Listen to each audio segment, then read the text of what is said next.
घर घर बिजली पहुंचाने के वादे के बाद मोदी सरकार ने आनन फानन में एक नया संकल्प ले लिया है। पानी की किल्लत और जल संकट से जूझ रहे देश की जनता के घर घर तक पानी पहुंचाया जाएगा।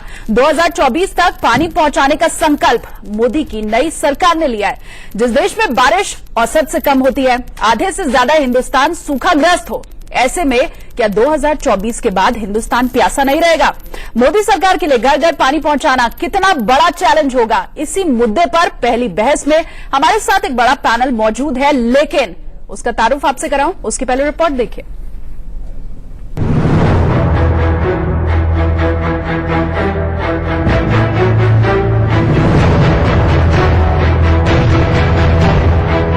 बिन पानी तरस रहे हैं लोग।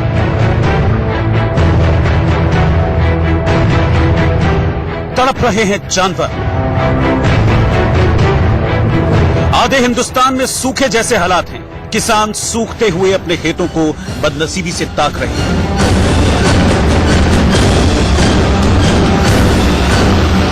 आखिर कब आएगा मॉनसून? क्यों सूख रहा है आधा हिंदुस्तान?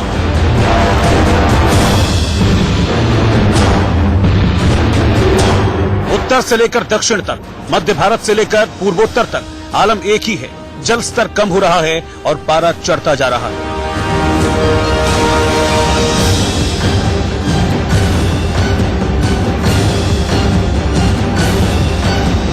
ऐसे में अगर मानसून ने और देरी की तो हालात काफी खौफनाक हो सकते हैं। हालांकि पानी की कमी की वजह से एक खौफ की दस्तक हो चुकी है। हम आपको बारी बारी से देश के कुछ इलाकों की तस्वीरें दिखाएंगे, जिससे आपको समझ आएगा शहरों की जिंदगी से दूर के गांव की जिंदगी भी है, जो हर साल इसी तरह के हालात में जीती है और कई दफा मौत ही उनका मुस्तकबिल बन जाती है।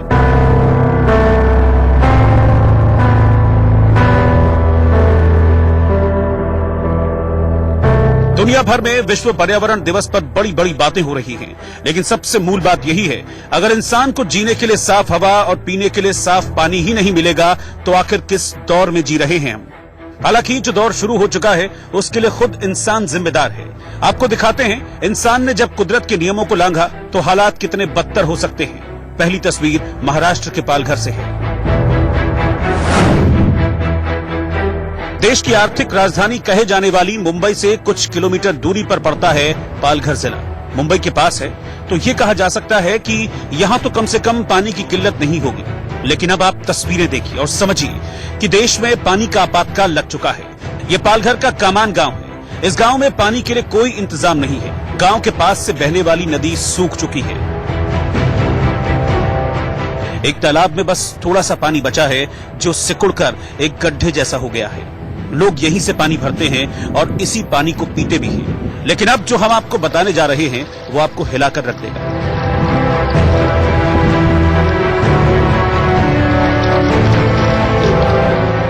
इस पानी में गांव का गंदा पानी भी आकर मिलता है। सोचिए, पानी की इतनी किल्लत है कि लोग इस गंदे पानी को घरों में ले जाते हैं। मुंबई के पास, मुंबई से बहुत दूरी पे नहीं हूं, मुंबई के कुछ ही किलोमीटर दूरी पर मैं पालघर जिला के कामन गांव में मैं मौजूद हूं। इस वक्त आपको तस्वीरें दिखा रहा हूं कि आप देश के तमाम इलाके तस्वीरें देख रहे होंगे, लेकिन इस तस्वीर को देख के आप जरूर सोचेंगे, मजबूर होंगे कि आखिरकार हमारे देश में आज भी लोग मूलभूत सुविधा जिसको हम पानी कहते हैं उसके लिए तरस रहे हैं। यह हालत आप जो देख रहे हैं, यहाँ पे छोटा सा ये जो पूरा इलाका देख रहे हैं, मैं इस वक्त नदी में खड़ा हूं। मैं रोड पर नहीं खड़ा हूं, बल्कि आपको दिखाना चाहूंगा यह नदी के अंदर मैं खड़ा हूं। यह नदी का नाम है कामन नदी और इस नदी जो है पूरे सूख चुकी है। आप ये सबसे अंदाजा लगा सके कि ऐसा ये देख रहे हैं, अंदर मैं अंदर आ चुका हूं चलकर, और कई किलोमीटर तक दूरी का कामन, इसका नदी का नाम भी है कामन नदी। और इस नदी से गांव के करीबन 50,000 जनसंख्या वाला जो गांव है इसका तो काम होता ही होता है। इसके अलावा आसपास के इलाकों में भी लोग इस पानी का उपयोग किया करते हैं। लेकिन आज देख रहे हैं यह नदी सूखी पड़ी हुई है।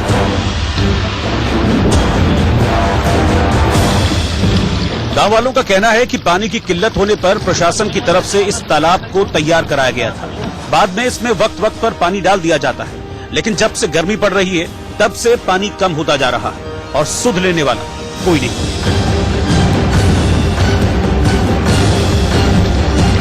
क्या कहेंगे, इस तरीके के पानी आप लोग इतना मेहनत के ले जाते हैं, पानी पीते हैं आप लोग ये? हाँ पीते हैं ना, पीते नहाने थे, पानी नहीं तो क्या करेंगे।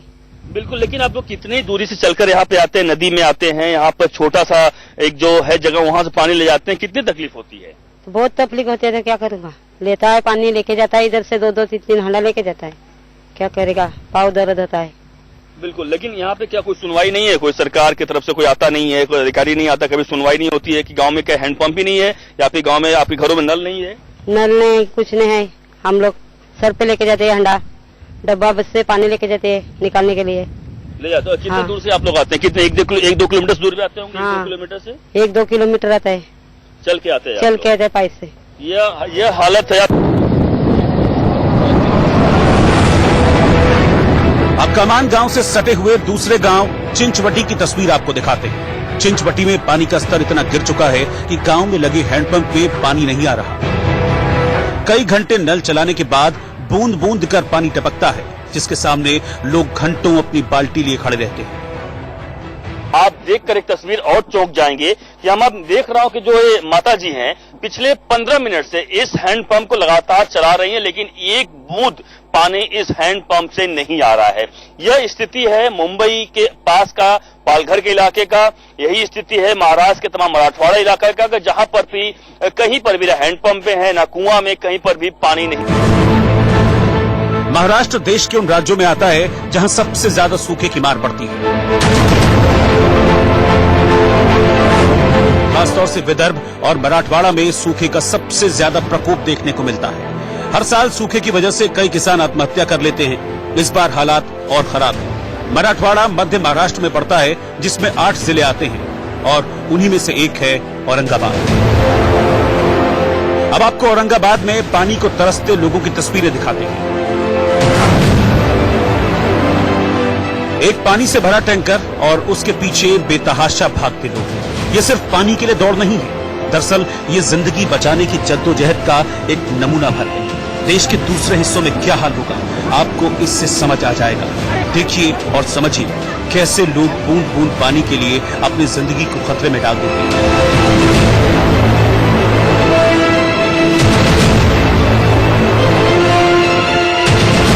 एक टैंकर औरंगाबाद जलगांव हाईवे पर छिड़काव के लिए आया, लेकिन उस टैंकर की आस में कुछ लोग घंटों से तपती धूप में खड़े थे।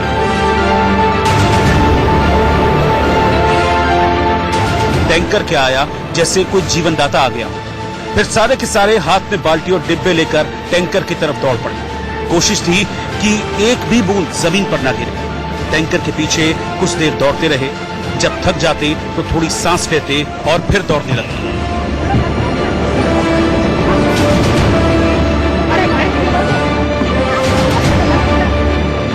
दरअसल महाराष्ट्र उन राज्यों में से एक है जहां इस बार सबसे कम प्री मानसून बारिश हुई है। खेती के लिए प्री मानसून बारिश का होना बेहद जरूरी होता है। वैसे भी महाराष्ट्र में पिछले 10 सालों में सबसे कम बारिश हुई है। ऐसे में महाराष्ट्र के जलाशयों में महज 11% पानी ही बचा है।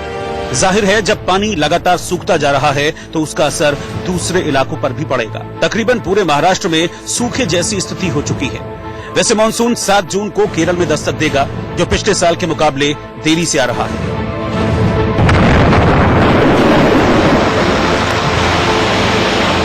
जबकि दूसरे इलाकों में पहुंचने में मानसून को और ज्यादा दिन भी लग सकते हैं। जाहिर है आधे भारत में सूखे के हालात अभी और ज्यादा बेकरार हो सकते हैं। हम ही लोगों ने की। मैं विजय राजेश्वर। तो पूरे देश में स्थिति क्या है, पानी की हालत किस तरह से लोगों के सूखे हुए, तस्वीर हर जगह से हमने आपको दिखाई। और इसीलिए आज हम चाय पर चर्चा नहीं, पानी पर चर्चा करने वाले हैं। पैनल मेरे साथ इस वक्त जुड़ा हुआ है, उनका तारुफ करा दूं मैं आपसे। BJP spokesperson Rahul Trivedi ji हैं, पॉलिटिकल एनालिस्ट संजीव कौशिक जी हैं हमारे साथ। इसके अलावा कविता अशोक एनवायरमेंट एक्टिविस्ट हैं, Vandana Shiva water expert environmentalist हैं और हमारे chief political editor Manish Awasthi ji भी कार्यक्रम में जुड़े हुए हैं हमारे साथ। मनीष जी, शुरुआत आज मैं आपके साथ करूंगी। रहीम ने एक दोहा लिखा था, रहीम दास जी ने, कि रहीमन पानी राखिए बिन पानी सब सून, पानी गए न उबरे मोती मानुष चून। जब उन्होंने लिखी होगी ये बात, शायद वो जानते नहीं होंगे कि आज के वक्त में उनकी ये पंक्तियां इतनी सटीक बैठेंगी। कई सरकारें आई, कई सरकारें गई, इसलिए पक्ष विपक्ष का रुख करने के पहले मैं आपका रुख कर रही हूं। सामाजिक मुद्दा है, हर घर से हर व्यक्ति से जुड़ा हुआ मुद्दा है। सबसे पहले आप ये बताएं, क्योंकि काम तो बहुत हुआ है, सरकार यही कहेगी, क्या संतोषजनक है, स्थिति क्या है? देखिए शालिनी, आपने इस पहली बहस की शुरुआत की थी, चाय पर चर्चा नहीं पानी पर चर्चा होगी। चाय भी बगैर पानी के नहीं बन सकती, और जल ही जीवन है और जल ही कल है। और अगर यही कल है तो मुझे इस बात पर बड़ा खेद और दुख होता है कि कई सरकारें आईं और चली गई, उम्मीदें बंधी मगर टूट गई, और बहते पानी की तरह सारी उम्मीदें भी पानी में बह गई। देखिए, सरकार लगातार करोड़ों अरबों रुपए का बजट बनाती है। सिंचाई विभाग एक ऐसा विभाग है जिसका काम होता है कि लोगों के घर तक पानी पहुंचे और उसके साथ साथ किसानों को उनकी खेती के लिए पानी मिले। लेकिन आखिर होता क्या रहा? मेरे साथ राहुल त्रिवेदी इस पहली बहस में शालिनी हमसे चर्चा करेंगे, लेकिन मेरे 2-3 बुनियादी सवाल हैं। सवाल ये कि 1984 में जिस बांध की बुनियाद रखी गई, भूमि पूजन हुआ, आज भी वो बांध पूरे नहीं, पैसा कहां गया कोई नहीं जानता। महाराष्ट्र में 2014 के चुनाव में बीजेपी सरकार का ये एजेंडा था कि कांग्रेस एनसीपी की जो सरकार है, इसने सिंचाई विभाग में 70,000 करोड़ रुपए का घोटाला हुआ था। इस पर हम जांच करेंगे, इस पर हम लोगों को सजा देंगे। पता नहीं कहां चले गया। क्या सियासत इतनी निष्ठुर है कि वो पानी को लेकर जो पैसा गड़प कर गए उन पर कार्रवाई तक नहीं कर सकी? एक। दूसरा, महाराष्ट्र में हालात ये हैं कि मराठवाड़ा में 8-8 दिन पानी नहीं है। कौन है इसका जिम्मेदार? इस सरकार ने भी जलयुक्त शिवार के नाम पर वहां पर योजनाएं लाई, जमीन से गायब, एक बूंद पानी के लिए आदमी तरस रहा है और हलक सूख रहे हैं। तो सरकार को यह जवाब देना होगा कि सिंचाई विभाग में करोड़ों अरबों रुपया जो बहता है, आखिर वो सरकार की झोली या सरकार के कुछ मंत्रियों की झोली या उन अफसरों की झोली और जेबें भरता है जिनको ये दायित्व और जिम्मा दिया जाता है कि आपको लोगों तक पानी पहुंचाना है। अगर ये ऐसा नहीं होता तो तमाम समाज सेवी संगठन और तमाम ऐसे वायदे सब बेमानी दिखाई देते हैं, क्योंकि आज भी एक एक बूंद पानी के लिए, मुझे याद आता है सुदर्शन जी का वो वादा जब उन्होंने अटल बिहारी वाजपेयी सरकार में ये कहा था कि विजन 2020 तक हम नदियों को जोड़ देंगे। क्यों नहीं जोड़ पाई नदियां? ये बुनियादी सवाल है शालिनी, जो आज इस पहली बहस में आप आगे बढ़ाएंगे। और राहुल जी से हम इसका जवाब भी ले ही लेते हैं। कई सवाल आपके सामने है, सबका आप सिलसिलेवार तरीके से जवाब दें, और खास करके बांध की जो बात हुई, इसके अलावा अटल भूजल योजना, कहां गई योजना? देखिए शालिनी, जो भी सवाल उठाए गए उसमें पिछले 5 साल में पानी को लेकर मोदी सरकार काफी धैर्य के साथ काम करते हुए दिखी, और उन्होंने काम किया भी, चाहे नमामि गंगे योजना हो, भूजल बचाओ योजना हो, राष्ट्रीय जल अभियान हो, इस तरह के, या फिर जल ग्राम योजना हो, और इसके लाभ भी मिले। तस्वीर हमने दिखाई अभी। देखिए, मैं वही कहना चाह रहा हूं कि सिर्फ नली बना देने से या नए नए नदी निकाल देने से, नए नए तालाब बना देने से, उसके लिए ग्राउंड वाटर की उपलब्धता होनी बहुत जरूरी है, और ग्राउंड वाटर की उपलब्धता सब जगह पर हो, इसके लिए सामाजिक अवेयरनेस। महाराष्ट्र में विपक्ष में थे, श्वेत पत्र आया था 2014 में, आप लोगों के मैनिफेस्टो का पहला वायदा था बिल्कुल कि हम आएंगे, बिल्कुल 70,000 करोड़ के घोटाले पर हम एक एक चीज साफ करेंगे और दोषियों पर कार्रवाई करेंगे। मनीष जी जो दोषी थे वो आपको भी पता है किस पार्टी से थे, कौन थे, और उनके खिलाफ जो भी विभागीय जांच होने की चीजें हैं वो सारी कानूनी कार्रवाई वहां पे चल रही है। लेकिन आपको भी पता है कि जो इस तरह के घोटाले करने वाले लोग होते हैं वो कितने चालाक होते हैं और कितने शातिर होते हैं कि वो चाहते हैं कि हर तरह का क्लू छोड़ दे, और कानून में जब भी आप किसी को दोषी ठहराते हैं, कभी भी उसको सजा तक ले जाते हैं, तो उसके लिए आपके पास हर तरह के सबूत चाहिए। हार मान रहे हैं? तो बिल्कुल उस पर जांच चल रही है, सरकार उस पर पूरी तरह से मुस्तैद होकर जांच कर रही है। क्या मतलब है कि वो लोग बड़े चालाक होते हैं? इसका क्या मतलब है? चालाक ये होते हैं मतलब जब वो स्कैम करते हैं, घोटाला करते हैं, तो इस तरह से उनके पास बचने के 1000 उपाय करके चलते हैं कि कल के डेट में जब जांच हो तो बड़े आसानी से उसमें वो नहीं फंसे। यही कारण है कि अभी वो 1000 उपाय करके चलते हैं कि कल के डेट में जब जांच हो तो बड़े आसानी से उसमें वो नहीं फंसे। यही कारण है कि अभी वो जांच की प्रक्रिया चल रही है, लेकिन ये आप विश्वास रखिए कि उसमें थोड़ा वक्त जरूर लग रहा है। लेकिन जो भी सिंचाई घोटाला महाराष्ट्र का अगर माने तो सबसे बड़ा, क्या देश का सबसे बड़ा घोटाला था, और उसमें एनसीपी के नेता जो थे वो उसमें आरोपी थे, और पूरा विश्वास है सर सीधा सा सवाल था, सीधा सा सवाल था, पानी से जुड़ा हुआ सवाल था। एक दिन भी पानी के बिना तो आप भी नहीं रह सकते। कोई नहीं रह सकता। तस्वीरें हमने दिखाई, 15 मिनट से महिला हैंडपंप चला रही है, पानी की एक बूंद नहीं आ रही है, गंदे पानी के साथ लोग जीने को मजबूर है। कितने लोग मर जाते हैं हर साल गंदे पानी के वजह से, इलाज भी नहीं हो पाता है। और ऐसी स्थिति में आप जो बातें कह रहे हैं, बड़े शातिर होते हैं, बच जाते हैं, टाइम लगेगा, एक दिन भी जब कोई रह नहीं सकता। सर वंदना जी के पास मुझे रुख करना होगा इस वक्त। वंदना जी, तमाम बातें तो आप भी यहाँ पर सुनी रही होंगी, किस तरह से जो सरकार में लोग बैठे ही हैं वो भी इस तरह की बात कर रहे हैं। एक लातूर की आपको स्थिति भी यहाँ पर वंदना जी जरूर याद होगी, 2016 में किस तरह से ट्रेन से पानी पहुंचाया गया था, उस वक्त भी यही सरकार थी, और आज भी लातूर की स्थिति वही है। क्या आप किसे दोषी मान रही हैं और क्या होना चाहिए, और आगे क्या स्थिति बदलती भी दिखाई दे रही है क्या? मेरे को 1984 में महाराष्ट्र के चीफ मिनिस्टर प्लानिंग कमीशन के द्वारा बुलाया था कि हम पानी पे खर्च करे जा रहे हैं, पर पानी का संकट बढ़ा जा रहा है। 1984 तब हमने स्टडी करके उनको दी थी, और मेरी एक किताब है वाटर वॉर्स, जिसमें ये और जल के संकट के रूट्स बहुत गहराई से स्टडी किए हुए हैं। साफ था, क्योंकि सरकार ने सारे कागज मेरे सामने रखे। विश्व बैंक ने 1972 के ड्राउट में कहा, तुम ओपन वेल्स मत रखो, ट्यूबवेल लगाओ और ज्वारी उगाना बंद करो जो 250 मिलीमीटर पानी इस्तेमाल करती है, और शुगर केन उगाओ जो 2500 मिलीमीटर पानी इस्तेमाल करता है। और उसकी वजह से आज महाराष्ट्र और मराठवाड़ के कुएं और नदियां सूखी हैं। महाराष्ट्र के अग्रेरियन क्राइसिस के चेयर तिवारी जी ने कहा है, BT cotton in Vidarbha and sugar cane in Marathwada are killer crops, they should be band.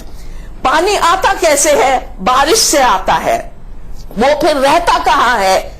जंगलों में रहता है। इसलिए 1970s में हम लोगों ने चिपको आंदोलन किया था, और मेरी बहनों ने गढ़वाल में कहा था, क्या है जंगल के उपकार, मट्टी पानी और बयार, पानी जंगल से आता है, और जंगल काट देते हो आपकी नदियां सूखेंगी। फिर हम लोगों को पता है कि जब खेती में आप ज्यादा पानी डालोगे और संरक्षण बंद करोगे तो सूखा बढ़ेगा। बिल्कुल, और वही स्थिति दिखाई भी दे रही है। वंदना जी, मुझे रोकना पड़ेगा आपको यहाँ पर, लेकिन बेहद शर्मनाक ये तस्वीर है, क्योंकि हर साल गर्मियां आती है और इस तरह की चर्चा करने की जरूरत भी क्यों पड़ती है? यही अपने आप में शर्मनाक स्थिति है कि हम आज इस वक्त पानी के ऊपर चर्चा भी करना नहीं रह सकते। कई वजह इसके ऊपर चर्चा करने की। देखिए, गर्मी का मौसम है, हर साल ही गर्मी में हम चर्चा करते हैं, पानी को लेकर के हाहाकार, लोगों के हलक सूख रहे हैं। एक और गर्मी का मौसम आया है, फिर से चर्चा होगी, फिर से सवाल खड़े किए जाएंगे, और अगले गर्मी के मौसम का इंतजार किया जाएगा। कम से कम पिछले कुछ सालों में तो ऐसे ही हो रहा है। दूसरी वजह, मानसून कमजोर है इस बार, और मानसून कमजोर है तो ये परेशानी और विकराल रूप धारण कर सकती है। और तीसरी बड़ी वजह, प्रधानमंत्री नरेंद्र मोदी ने कहा है कि 2024 तक हर घर में पानी पहुंचेगा। अब ये सुनने में जितना अच्छा है, क्या वाकई उतना अच्छे तरीके से हो भी पाएगा? कविता जी जुड़ी हुई है मेरे साथ। कविता जी, 2024 तक हर घर में पानी पहुंचेगा, हो सकता है, संभव है, ऐसा लग रहा है? देखो, ऐसा है, नीति आयोग की एक रिपोर्ट है जिस 2018 की, जो ये कहती है कि 75% लोगों के पास अभी भी भारत में पानी पहुंच नहीं रहा है। पीने का नहीं, नहाने धोने, मतलब रोजमर्रा के इस्तेमाल के लिए भी एक बूंद पानी नहीं आ रहा है। और उस रिपोर्ट में ये भी शामिल है कि 2 लाख लोग भारत में हर साल मर रहे हैं प्यासे। तो ये मेरी रिसर्च नहीं है, ये नीति आयोग की रिपोर्ट है, और बहुत ऑथेंटिक रिपोर्ट होगी जरूर।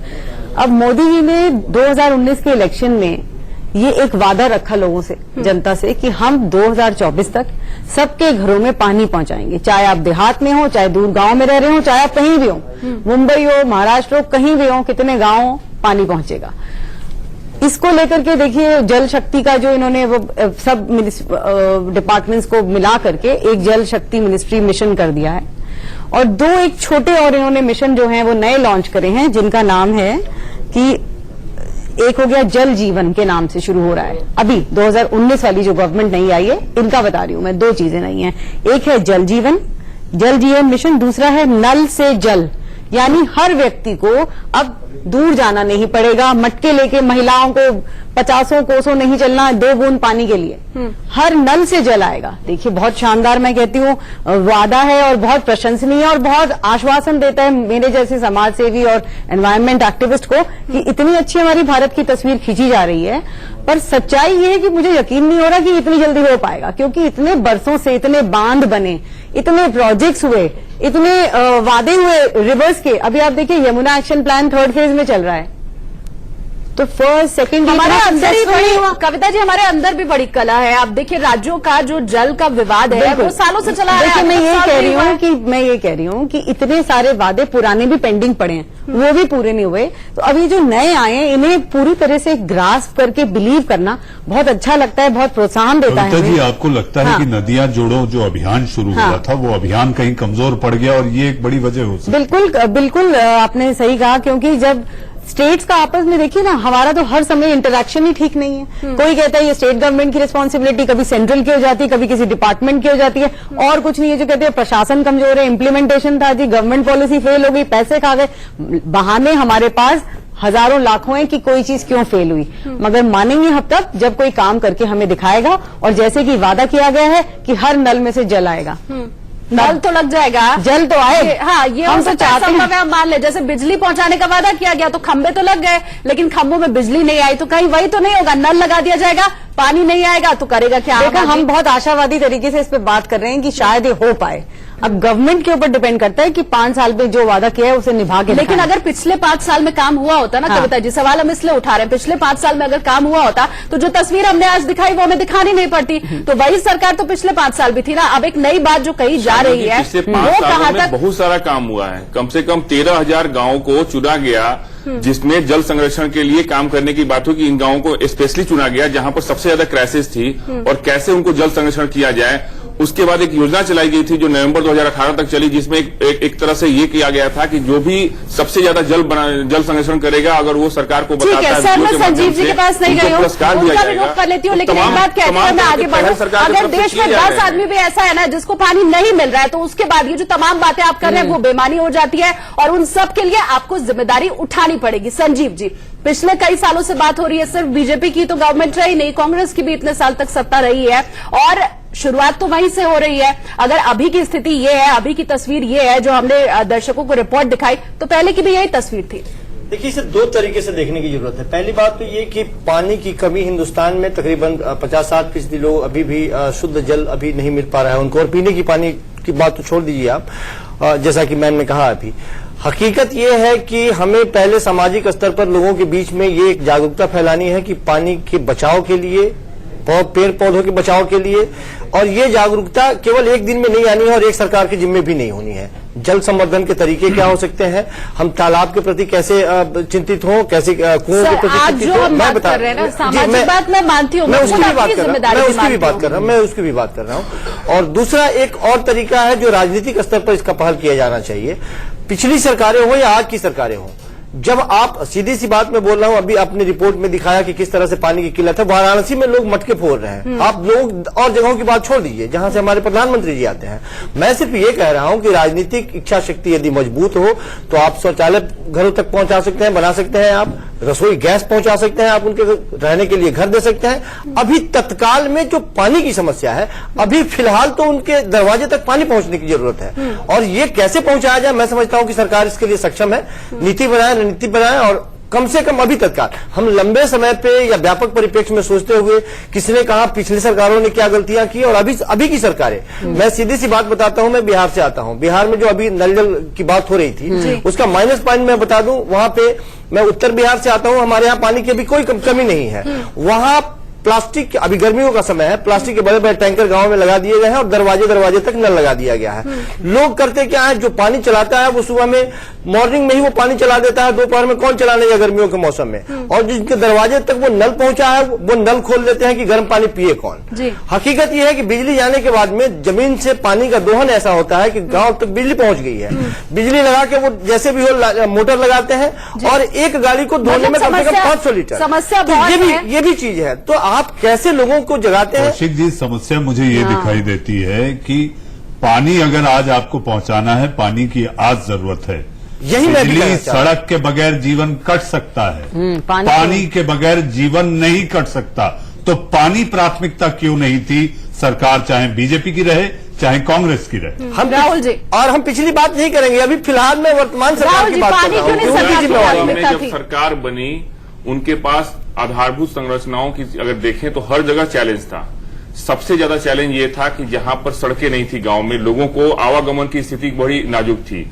दूसरी सबसे बड़ी समस्या थी कि लोग अंधेरे में रह रहे थे, लोग खुले में शौचालय जा रहे थे। सर मैं और एक मिनट सरकार टोकूंगी, पानी सिर्फ को एक मिनट लेकर राहुल भी- जी, एक मिनट टोकूंगी। आपके हर सवाल के जवाब जो आप दे रहे हैं उसमें लाचारगी मुझे क्यों नजर आ रही है? लाचारगी इसलिए कि देखिए, मैं फिर नहीं कहना चाहूंगा क्योंकि 5 साल हम सत्ता में रहे और 2019 में फिर से आए हैं, लेकिन अगर ये सारी समस्याओं, अगर सबके घर में टॉयलेट होते, अगर सबके घर में बिजली पहुंच गई होती, सड़कें गई होती, नहीं तो यही बात तो आप शायद 2024 में हम भी कह रहे हैं।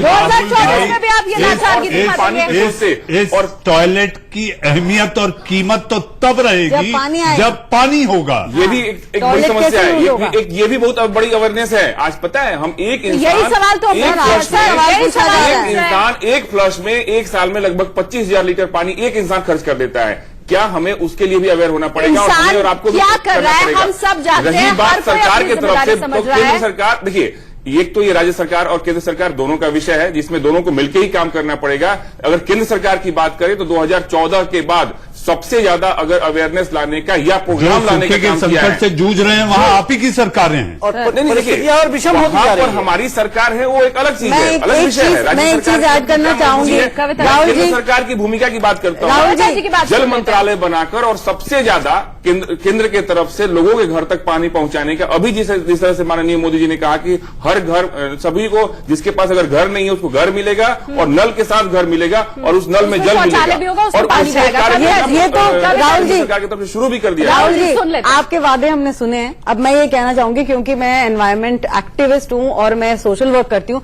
ग्राउंड वर्क पे काम करती हूँ मैं, तो जो अवेयरनेस का काम है ना वो हम लोग कर रहे हैं। ठीक है जी, बच्चों को नहीं हो रहा ना, सर लेकिन- बोलने दीजिए सर जी। कि सेव वाटर और ये ठीक है, सिटीजन अवेयरनेस में आप मानती हूँ बहुत बड़ा प्रोग्राम है, नागरिकों को भागीदारी से काम करना है, बच्चों में अवेयरनेस लानी है, वो आप हमको सौंप दीजिए, हम करेंगे। मगर हम पॉलिसी और गवर्नमेंट का काम तो नहीं कर सकते, उसकी जिम्मेदारी तो प्रेजेंट गवर्नमेंट ही लेगी ना। आप कैसे कह रहे हैं कि लोगों को पूरी जिम्मेदारी दे? तो लोगों से इतनी बड़ी समस्या का हल नहीं हो सकता जी। मैं ठीक कह रही हूँ कि नहीं? ये जो इतनी बड़ी जो समस्या आ गई है, ये तो सरकार हल मैम, करेगी। आपको भी अगर व्यवहारिकता के तौर पर आप देखेंगी तो ग्राउंड वाटर की जो बातें, ग्राउंड वाटर कोई कहीं से प्रोड्यूस करने की चीज नहीं है, उसे कंजर्व करने की चीज है, उसका मिसयूज तो सर फिर वादा कैसे करें? कंजर्व करने के लिए संरक्षण तो सरकार ने, देखिए, नहीं, तो बेतवा वादा और कैसे- मध्य एक प्रदेश मिनट, और एक तरफ तो आप बेतवा excuse नदी करें। है, उसको जोड़ने का प्लान लेकर आए हैं। जो उनके तरफ से जो जलग्राम योजना है वो योजना बहुत लेकर आई है। नमामि गंगे योजना में पिछले 5 साल में हम शायद सम्मान करते इसके हैं, सर। पहले जितने हम काम हुए तमाम होंगे उससे योजनाओं ज्यादा का- स्वच्छता पे काम किया गया ठीक है, आज हम- कानपुर से सबसे ज्यादा जो फैक्ट्री के जो सारे गार्बेज थे, सारे जो पॉल्यूशन था, वो सबसे ज्यादा गंगा में गिरता था, उससे ज्यादा सबसे ज्यादा पॉल्यूटेड होती थी। पिछले साल कानपुर की वो सारे जो सीवर लाइन थे उसको बंद कर दिए गए और सबसे ज्यादा उसका फायदा गंगा को सर मैं मिला है। आपको बताऊं, मेरा परिवार कानपुर में है, वो कहते हैं इसलिए साफ हुआ है कि कानपुर की सब इंडस्ट्रीज बंद कर दी गई हैं। नहीं, किसी को खबर है आज कि भी नहीं? वहां पर लेदर वहाँ इतनी इंडस्ट्री- आज इंडस्ट्रीज भी बंद वहां हुई पर क्योंकि वहाँ लेदर बिजली इंडस्ट्री नहीं चल पहुंच रही है। वहां सर, पर वही कानपुर इंडस्ट्री की बंद की जगह- गई है कानपुर जो की बात इलीगल कर तरीके रहे से चल रही है, कानपुर की जगह अगर जो हम नाजायज बुंदेलखंड तरीके की से बात चल रही कर थी, लें, जिनके पास मराठवाड़ा लाइसेंस की नहीं बात था, जो कर सबसे लें, ज्यादा कौन pollution इंडस्ट्री फैला रहे थे, उनको जरूर बंद किया गया। मराठवाड़ा की बात कर लेते हैं, लातूर की बात कर लेते हैं। आज है ना? भी हम- लातूर में शालिनी स्थिति ऐसी भयावह और भीषण होती जा रही है कि 8-8 दिन पानी नहीं है। हाँ। याद करिए वो वर्ष जब ट्रेनों से पानी पहुंचाया गया। और इसके साथ साथ 2014 में जब महाराष्ट्र में इन्हीं की सरकार आई, बीजेपी की सरकार आई, एक जलयुक्त शिवार नाम की योजना आई। उसके तहत छोटे छोटे चेक बांध जो होते हैं वो बनाए गए, लेकिन पूरे के पूरे सूखे पड़े हैं। कई जगह बने, कई जगह नहीं बन पाए। अब आप ये कहिए कि वो लाचार किसान, वो बेबस किसान या वो इंसान, और इंसान ही नहीं, वहां तो जानवरों के भी बुरे हाल हैं। पशुओं के लिए चारा नहीं, क्योंकि पानी नहीं है। देश की राजधानी दिल्ली की हम बात कर लेते हैं सर। कई इलाके ऐसे हैं यहाँ पर जहाँ पर टैंकर पहुंचता है पानी का लेके, क्योंकि पीने का पानी तो साफ है नहीं, और वो टैंकर आता है हफ्ते भर बाद, 10 दिन के बाद, 15 दिन के बाद, और उस टैंकर में भ्रष्टाचार हाँ। कि वो किस इलाके में जाएगा उसके लिए आपको पैसे ये उस राज्य टैंकर सरकार से और केंद्र पानी की सरकार बर्बादी भी होती दोनों है। की सम्मिलित भूमिका से ही और विल पावर, इच्छा शक्ति से ही इस समस्या का समाधान किया जा सकता है, क्योंकि ये कोई जनरेट करने की चीज नहीं है, इसके लिमिटेशंस हैं। अच्छा, दूसरी बात है राहुल जी, एक और बात मैं कहना चाहूंगी, स्कीम्स और पॉलिसीज वेलकम, सर आंखों पर है हमारे, मगर थोड़ा सा फंडिंग पे भी एक नजर देनी पड़ेगी कि फंडिंग कहाँ जा रही है, क्या जल मंत्रालय ही बना दिया गया। सुनिए, पिछले इस काम सरकारों के का लिए पिछले सरकारों का जल मंत्रालय इतना ही बना दिया है, गया। वो किस मद में खर्च हो रहा है, कहाँ खर्च हो रहा है, भ्रष्टाचार तो नहीं हो रहा है, ये तय करना अब जरूरी हो जाएगा। संजीव जी बड़ी देर से खामोश बैठे हैं। संजीव जी, बात तो आप सारी सुन ही रहे हैं, हर जगह की तस्वीर भी हमने दिखा दी, देश की राजधानी दिल्ली की भी बात हो गई, कानपुर की भी बात हो गई, कोई जगह इससे छूटी हुई नहीं है। अब ये जो 2024 का सपना है, क्या उस वक्त भी ऐसे ही कोई लाचारगी भरा बयान आ जाएगा? हम सपने की बात नहीं करेंगे, हम तत्काल जो आपने दृश्य दिखाया वो आज और कल की बात है, और सबसे पहले समस्या सामने जो खड़ी है उसके लिए सोचा जाए, उसके लिए सरकार क्या कर रही है। अभी जो लोग पानी से मर रहे हैं, तत्कालिक बात की जाए, एक लंबा प्लान है, वो 24 तक बनता रहेगा, आप करते रहेंगे, उसमें क्या होने वाला है, पिछली सरकारों ने क्या वादे किए, क्या पूरे किए, 5 सालों में आपने क्या किया, उस पर कभी बाद में चर्चा कर लेंगे।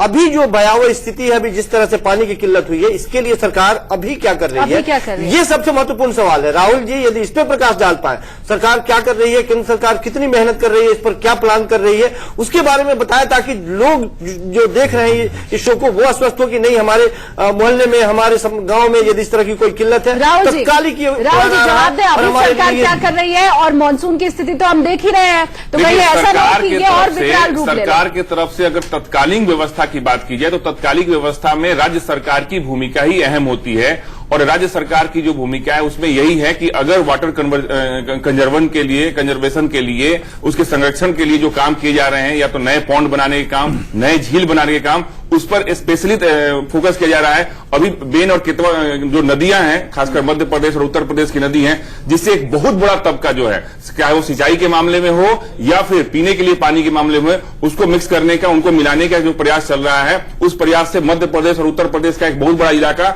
जो लगभग सूखाग्रस्त हो चुका है, उसको पानी मिलना शुरू हो जाएगा। और तमाम जो नाले हैं, नदियां हैं, जो छोटे छोटे पोखर हैं, उनको फिर से कैसे जिंदा किया जाए, इस पर सरकार सबसे ज्यादा अभी कोशिश कर रही है, प्रयास कर रही है। अगले साल मैं वही कहना चाह रहा हूं कि ये पानी कोई ऐसी चीज है नहीं कि आप समुद्र से पानी निकाल के लाकर लोगों को तक पहुंचा दें। ये एक वाटर संरक्षण की चीज है, और जो ग्राउंड वाटर है, अगर ग्राउंड वाटर का लेवल ऐसा हो गया है, हम भी गांव से आते हैं, इस साल अगर 100 फीट पे पानी मिलता है, अगले साल 150 फीट पे चला जाता है। सर, आप नियम बना दीजिए ना, इसके लिए कोई नियम बना दीजिए। देखिए, नियम बनाना सिर्फ सरकार जो है, मोदी सरकार सबसे ज्यादा गंभीर है। सर, एक लाइन में सुनिए, मनीष जी के सवाल को मैं दोहरा रही हूं। आपने 5 साल तक स्वच्छता अभियान चलाया, लोगों में असर भी दिखाई दिया। प्रधानमंत्री नरेंद्र मोदी ने हर मंच से सामाजिक चेतना जगाने की कोशिश की, हर व्यक्ति को जगाने की कोशिश की, और व्यक्ति जागा। अब मनीष सर ने यह बात पूछी कि 5 साल तक सड़क तो चमचमा दी गई, आपने अच्छी सड़कें तो बना दी गई, लेकिन पानी से शुरुआत क्यों नहीं की? मैं वही कहना चाह रहा हूं, पानी के लिए सबसे ज्यादा जो अवेयरनेस, पानी और किसी को स्वच्छता अभियान बताना, किसी के घर में बिजली पहुंचाना, इन दोनों में अंतर है।